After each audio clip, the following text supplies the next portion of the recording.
दोस्तों, अक्सर एक सिनेरियो को डिस्कस किया जाता है कि अगर हस्बैंड और वाइफ में से वाइफ का स्टूडेंट वीज़ा अप्लाई कर दे ऑस्ट्रेलिया के लिए और हस्बैंड स्पाउस वीज़े पे आ जाए तो ये ऑप्शन कैसा रहेगा। अब मेरे पास एक ऐसे ही कपल की कहानी है जो मैं आपको सुनाता हूँ और इसके बाद ये आप लोगों के ऊपर छोड़ता हूँ कि आप इस ऑप्शन को किस तरह से लेते हैं। यार, बात 2016 की है और 2016 के अंदर आपके भाई को यहाँ पर परमानेंट रेजिडेंसी मिली थी अपनी स्टडीज़ कंप्लीट करने के बाद। तो उस वक्त मैंने फेसबुक के ऊपर एक स्टेटस अपलोड किया और उसी दौरान मेरा छोटा भाई जो है उसके एक दोस्त ने बैचलर्स इन आईटी कंप्लीट किया था इस्लामी यूनिवर्सिटी बहावलपुर से। तो बच्चे को ये देख के काफ़ी ज़्यादा जोश चढ़ा कि मुझे भी ऑस्ट्रेलिया जाना है और उसने मेरे भाई को बोला कि यार ऐसा है कि मुझे अपने भाई से पूछ के बताओ कि मैं यहाँ पे किस तरह से आ सकता हूँ। मैंने कहा ठीक है यार, उसे कर लें कि मुझे कॉल कर ले जब भी उसको इन्फॉर्मेशन चाहिए हो। लेकिन जैसा कि आपको पता है कि कभी कभी हमें कुछ चीज़ों का बुखार चढ़ता है और उसके बाद वो जल्दी ही उतर जाता है। उसको भी वहाँ पे एक सॉफ्टवेयर हाउस के अंदर जॉब मिल गई और फिर ये बातें कहीं पीछे रह गई। अब जब वो पैसे कमाना स्टार्ट हुआ तो 2017 के अंदर इश्क का भूत चढ़ गया और उसने फिर शादी कर ली। लेकिन एक दिन उसने अपनी वाइफ से ये डिस्कस किया कि यार मैं पिछले साल ऑस्ट्रेलिया जाने का सोच रहा था, आप इसके बारे में क्या कहती हैं। आप कहते हैं ना कि लड़कियाँ ज़्यादा समझदार होती हैं लड़कों से। भाभी तो उसके पीछे पड़ गई।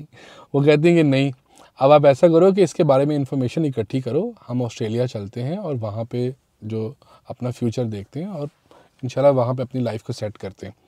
बहरहाल एक दिन उसकी मुझे कॉल आई और उसने मुझसे पूछा कि मुझे मशवरा दें कि मैं किस ईजीएस्ट वे से ऑस्ट्रेलिया आ सकता हूँ। अब कहते हैं कि जो मशवरा होते हैं ना, ये अमानत होता है और ये आपको अच्छा देना चाहिए। और वैसे भी हमेशा से मेरी ये आदत रही है कि अगर कोई पाकिस्तान से मुझसे ये पूछता है कि ऑस्ट्रेलिया कैसा है, तो ऑन सीरियस नोट यार, मतलब फेयरली अगर बात की जाए तो ऑस्ट्रेलिया एक बहुत अच्छा कंट्री है एज़ कम्पेयर टू पाकिस्तान। हालात अच्छे हैं, जॉब्स अच्छी हैं, पैसे अच्छे हैं।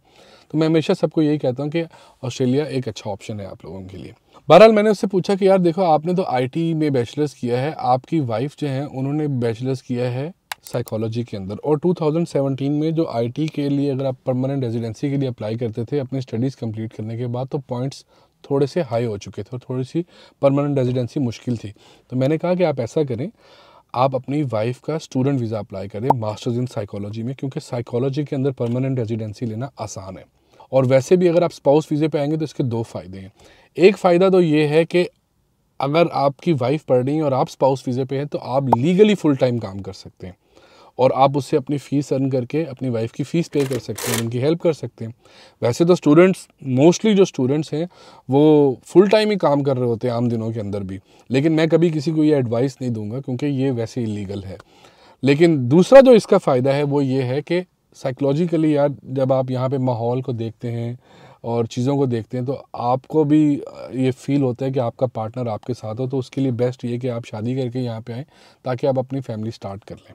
तो उसके बाद मैंने उसको ये भी बोला कि आप किसी और से भी डिस्कस करो, ये मेरी तरफ से एक मशवरा है और मैं कोई लीगल एडवाइज़र नहीं हूँ। बहरहाल उसने अपने कंसल्टेंट से बात की, उसके कंसल्टेंट ने इस चीज़ को अप्रिशिएट किया और उसने 2017 के एंड पे ऑस्ट्रेलिया का वीज़ा अप्लाई करके ऑस्ट्रेलिया आ गया। अब जब वो यहाँ पे आया तो शुरू में उसने ऊबर चलाई अपनी पैसे इकट्ठे करने के लिए, लेकिन जो लड़का था वो थोड़ा सा तेज़ सा, शार्प था, उसके पास वैसे भी 1 साल का एक्सपीरियंस था। तो उसने सोचा कि जब मेरे पास फुल टाइम वर्क अलाउ है तो क्यों ना मैं प्रोफेशनल जॉब ढूंढूं।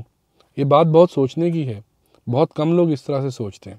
तो अब देखें कि उसने प्रोफेशनल जॉब्स के लिए अप्लाई करना स्टार्ट कर दिया, लेकिन थोड़ी सी स्ट्रगल करनी पड़ी। कहते हैं ना कि अगर आपकी नीयत ठीक है तो ढूंढने से खुदा भी मिल जाता है। अब इसी तरह का कुछ उसके साथ हुआ। एक दिन ऊबर चलाते हुए पीछे उसके साथ एक रिक्रूटर बैठ गया, थोड़ी सी डिस्कशन हुई तो उसने फ़ौरन से उसको बताया कि यार मेरे पास यही एक्सपीरियंस है लेकिन मुझे जॉब नहीं मिल रही। रिक्रूटर कोई भला चंगा बंदा था, उसने कहा यार ये मेरा ईमेल एड्रेस है, ये ईमेल एड्रेस पे मुझे अपनी रेज्यूमे सेंड कर दो। और उसके बाद उसको 3 मंथ्स का एक कॉन्ट्रैक्ट ढूंढ के उसको जॉब दे दी। अब वो 3 से 6 मंथ्स हो गए, 6 से 1 ईयर हो गया और इस तरह उसका काम चल पड़ा। 2019 के अंदर उसने अपनी वाइफ की सारी फ़ीस खुद से पे की और माशाल्लाह वो यहाँ पे रह रहे थे। और जब स्टडीज़ कंप्लीट हुई तो 2021 के अंदर उनको परमानेंट रेजिडेंसी मिल गई। इस दौरान उसका अपना भी 3-3.5 साल का एक्सपीरियंस हो गया ऑस्ट्रेलिया का प्रोफेशनल जॉब का, और उनकी वाइफ भी माशाल्लाह अपनी ही प्रोफेशनल जॉब कर रही हैं साइकोलॉजी की। अब देखें यार, मेरे नज़दीक ये एक बहुत अच्छा सिनेरियो था, क्योंकि अगर आप अपने 20s और 30s के अंदर भी हैं तो आप अपने वाइफ का स्टूडेंट वीज़ा अप्लाई कर सकते हैं और फिर भी ऑस्ट्रेलिया आ सकते हैं। और आजकल वैसे भी परमानेंट रेजिडेंसीज काफ़ी आसान हुई हैं। दूसरा ये कि अगर आप खुद से पढ़ना चाहते हैं तो आप अपनी, जब आपको परमानेंट रेजिडेंसी मिल जाती है तो उसके बाद आप अपनी स्टडीज़ कर सकते हैं, क्योंकि फिर आपको गवर्नमेंट की तरफ से लोन मिल जाता है और उसकी जो फ़ीस होती है वो इंटरनेशनल स्टूडेंट से बहुत कम होती है।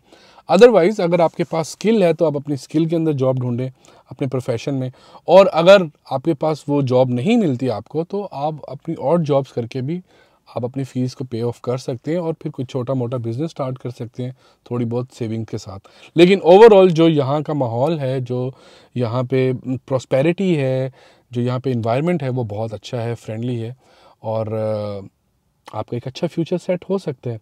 आपका इसके बारे में क्या ख्याल है वो कमेंट सेक्शन में ज़रूर बताइएगा, और अगर आपके माइंड में कोई भी सवाल हो तो वो भी आप मुझसे पूछ सकते हैं।